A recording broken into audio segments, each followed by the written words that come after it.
ছোলার ডাল করবো বন্ধুরা, বুঝেছো? ছোলার ডাল তো অনেক রকম করে খাওয়া, একবার এইভাবে ছোলার ডাল করে খেয়ে দেখো। লুচি, পরোটা, রুটি সব জিনিসে শেষ হয়ে যাবে। জিরে, তেজপাতা, লঙ্কা।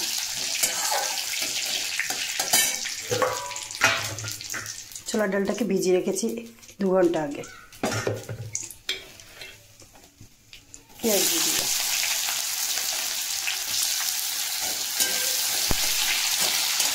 লবণ দেবো। ডাল ভিজিয়েছি, দেখো পুরো ফুলে উঠেছে কি সুন্দর। এই জলটাকে আমি ফেলে দেবো, কুচলে কুচলে ধুয়ে নিয়ে ফেলে দেবো।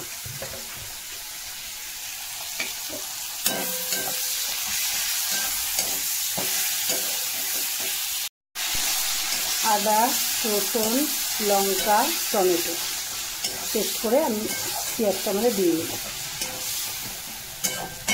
এটা হচ্ছে মটন কিমা। এতে আমি নুন, হলুদ আর হচ্ছে নুন, হলুদ আর তেল মাখিয়ে রেখে দিয়েছি, দিয়ে দিলাম।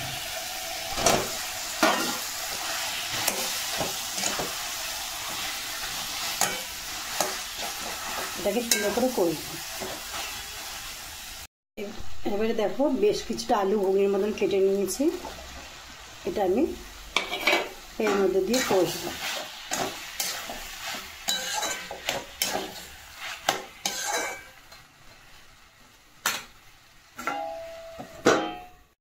তোমরা সাধারণত হচ্ছে সিটি দিয়ে ছোলার ডাল করো, আমি সিটি দেবো, আমি এটা কষার পরে সিটি দেবো।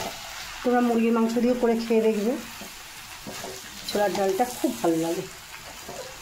ছোলার ডাল তো নিরামিষ খুবই ভালো লাগে নারকেল দিয়ে, কিন্তু এইভাবে কিমা দিয়ে কষাও খুব ভালো লাগে। লুচির সাথে এটা খাবো। আর একটু চাপা দিয়ে কষে নিই।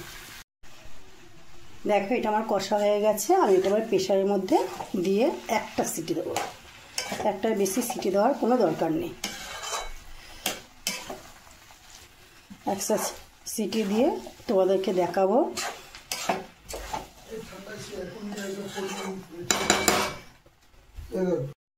দেখো, দেখেছো আমার ছোলার ডালটা এভাবে আমি প্রেশারে রেখে দিয়েছি।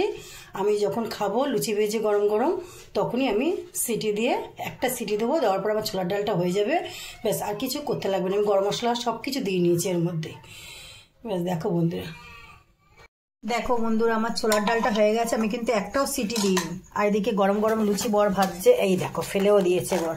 ওই দেখো বর লুচি ভাজছে গরম গরম। বাহ, ছোলার ডালের সাথে মটন কিমার সাথে ছোলার ডাল, ব্যাস হয়ে গেল আজকে রাত্রে ডিনারে কমপ্লিট। Tata, bye bye.